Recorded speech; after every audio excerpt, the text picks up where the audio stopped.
दोस्तों नमस्कार। आज आप सभी को मेरा YouTube channel oh my God में स्वागत करना चाहूँगा। और आज मैं हाल ही में भारत सरकार द्वारा लॉन्च किया गया अग्निपथ स्कीम के विषय में आप सभी के बीच अ, कुछ महत्वपूर्ण इम्पोर्टेंट इन्फॉर्मेशन शेयर करना चाहूँगा। तो सबसे पहले उन युवाओं के लिए, उन यंग जनरेशन के लिए ये वीडियो बहुत ही महत्वपूर्ण हो सकता है, बहुत ही इम्पोर्टेंट हो सकता है, जो आने वाले दिन में आर्मी में जाके देश सेवा के लिए सोच रहे हैं। तो सबसे पहले ये अग्निपथ स्कीम है क्या? इसमें ऐसा क्या चीज़ है जो आज का डेट में पूरे भारतवर्ष में चर्चा का विषय भी बना है और कहीं-कहीं में विरोध प्रदर्शन भी अ, जाने वाले दिन में हमने देखने में आया।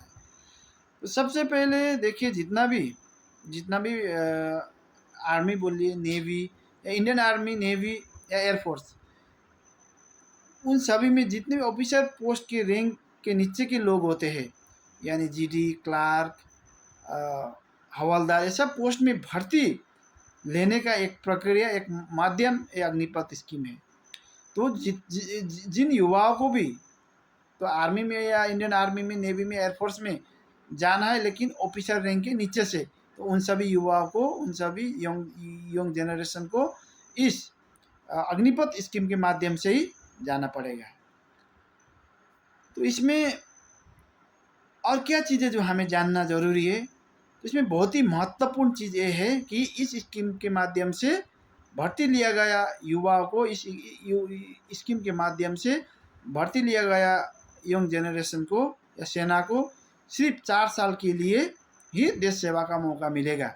यानी इनका टर्म होगा, ये प्योरली कॉन्ट्रेक्चुअल बेसिस में होगा, जो कि सिर्फ 4 साल के लिए चांस, अपॉर्चुनिटी आपको सेना में सेवा करने का मौका मिलेगा।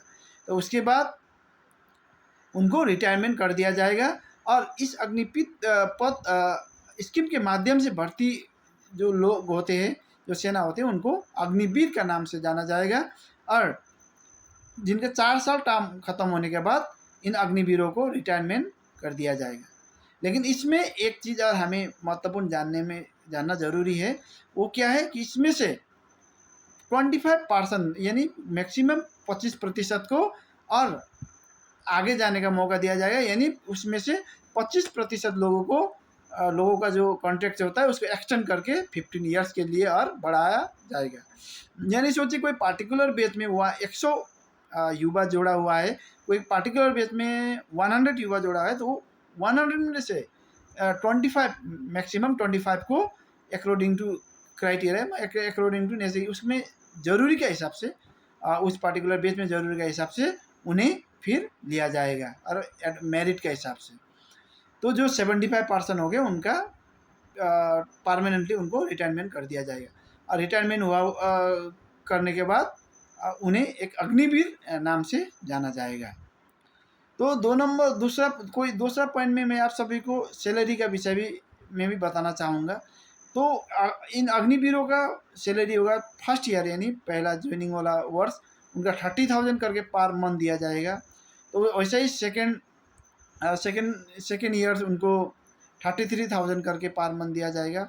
उसके बाद में थर्ड ईयर उनको 36,500 करके दिया जाएगा। और फोर्थ ईयर्स उनको पर मंथ 40,000 करके दिया जाएगा। उसमें से 30% उनको डिडक्शन भी, उसमें 30% काट के एक फंड के लिए जो सेवा निधि पैकेज बोल के जो रिटायरमेंट का समय उन अग्निवीरों को मिलेगा, उसके लिए काटा जाएगा। तो ऐसा उनका सैलरी होगा। तो सैलरी के बाद हमें और एक चीज़ जानना ज़रूरी है, टर्म कितना साल के लिए, कितना साल के युवा इसमें अप्लाई कर पाएंगे, कितना साल के युवा इसमें अप्लाई करने के लिए एलिजिबल होंगे, वो चीज़ भी हमें जानना ज़रूरी है। तो सबसे पहले इस साल यानी 2022 में 17.5 साल से 23 ईयर्स यानी 23 साल के बीच के युवा, यंग जनरेशन अग्निपथ स्कीम के माध्यम से सेना में अप्लाई करने के लिए एलिजिबल होंगे। लेकिन नेक्स्ट ईयर से यदि 2023 से वो एज लिमिट 17.5 से 21 साल तक रहेगा।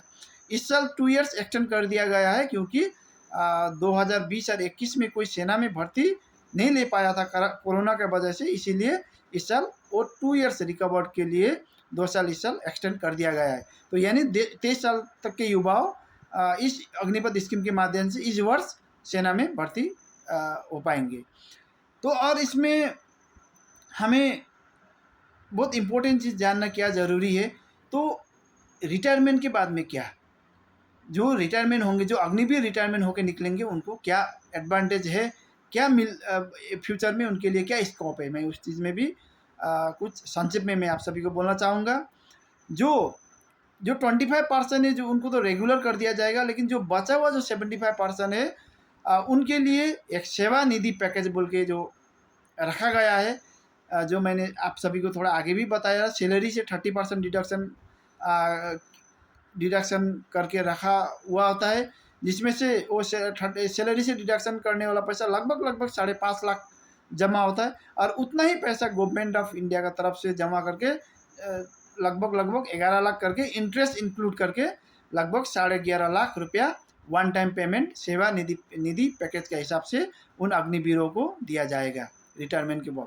और साथ ही साथ इसमें और एक चीज़ हमें जानना बहुत ज़रूरी है, कोई भी क्लास 10 पास करने के बाद जो भी अग्निपथ स्कीम के माध्यम से सेना में भर्ती हुआ है, उनको रिटायरमेंट के समय उनको क्लास 12 यानी 12 पास होने का एक सर्टिफिकेट भी उनको दिया जाएगा, यानी 4 साल देश सेवा के साथ साथ उनका 2 इयर्स का जो एजुकेशन जो एकेडमिक है वो भी साथ में होगा। यानी वो 10 पास करके जो भर्ती होंगे जो यंग जनरेशन, उनको निकलने के समय क्लास 12 पास का भी एक सर्टिफिकेट मिलेगा। और साथ ही साथ जो भी अग्निवीर जितने भी अग्निवीर अग्निपथ स्कीम के माध्यम से रिटायरमेंट होके आएंगे, उनके लिए सेंट्रल गवर्नमेंट के जैसे कि असम राइफल में जब भर्ती लिया जाएगा, तो अग्निवीरों को 10% के लिए रिजर्वेशन रखा हुआ होगा। और साथ ही साथ सेंट्रल आर्म पुलिस फोर्स बोल के जो सेंट्रल गवर्नमेंट का जो एक डिपार्टमेंट है, उसमें भी इन अग्निवीरों के लिए 10% के लिए रिजर्वेशन रखा जाएगा। साथ ही साथ कई सारे स्टेट के प्रमुख ने भी एक घोषणा किया है कि जो उनका पार्टिकुलर स्टेट का जो पुलिस रिक्वायरमेंट होता है, उस पुलिस रिक्वायरमेंट में भी अग्निवीरों के लिए एक क्या बोलता है वो रिजर्वेशन रखा जाएगा। साथ ही साथ असम के चीफ मिनिस्टर हिमंत बिश्व शर्मा ने भी हाल ही में प्रेस रिलीज के माध्यम से कहा है कि जितने भी अग्निवीर अग्निपथ स्कीम के माध्यम से रिटायरमेंट होके आएंगे, उनके लिए असम पुलिस में प्रायोरिटी प्रथम दिया जाएगा। यानी सोचिए, सपोज 500 पोस्ट असम पुलिस में खुला है, तो सपोज 300 अग्निवीर असम के लोग जो 300 अग्निवीर असम में है, तो पहले उन 300 अग्निवीरों को रिक्वायरमेंट असम पुलिस में लिया जाएगा, और बचा हुआ पोस्ट के लिए फिर एडवर्टाइजमेंट करके नया भर्ती लिया जाएगा। यानी 100% रिजर्वेशन असम पुलिस में हिमंत बिश्व शर्मा जी के हाल ही में प्रेस रिलीज के माध्यम से जानने आया कि अग्निवीरों के लिए 100% रिजर्वेशन रखा गया है। तो और लोन लेने की प्रक्रिया में भी जो अग्निवीर होता है, उनके लिए थोड़ा इजी प्रोसेस कर दिया जाएगा। साथ ही साथ और बहुत सारा स्कीम आने वाला दिन में सेंट्रल गवर्नमेंट या असम कोई पार्टिकुलर स्टेट गवर्नमेंट अग्निवीरों के लिए अनाउंस कर सकता है, इसका हम सब आशावादी है। और साथ ही साथ जो कोई भी अग्निवीर स्कीम के माध्यम से रिटायरमेंट होने वाले लोग ग्रेजुएशन करने का भी इच्छा होगा फ्यूचर में, तो इग्नो के माध्यम से वो ग्रेजुएशन भी कर सकेंगे। और उसमें हमें जानने में ये भी आया कि उसमें 50% क्वेश्चन 50% उसमें ए रिलेटेड चीज़ होगा, जो अग्निपथ स्कीम के माध्यम से भर्ती हुए जो ट्रेनिंग के माध्यम में जो उन्हें सीखने मिलता है, जो अग्निवीरों को सीखने मिलता है, उसके ऊपर बेस करके 50% मार्क्स उनको उसके ऊपर में ही पूछा जाएगा। और जो 50% जो मार्क्स होता है वो एकेडमिक हिसाब से, जो बुक के हिसाब से लिया जाएगा। तो मैं आशा करता हूँ आप सभी को इसमें से कुछ इम्पोर्टेंट जानकारी मिला होगा। तो मैं इतना ही बोल के मेरा ये यूट्यूब चैनल काइंडली सब्सक्राइब करिएगा और लाइक कीजिएगा पसंद हुआ तो। जय हिंद।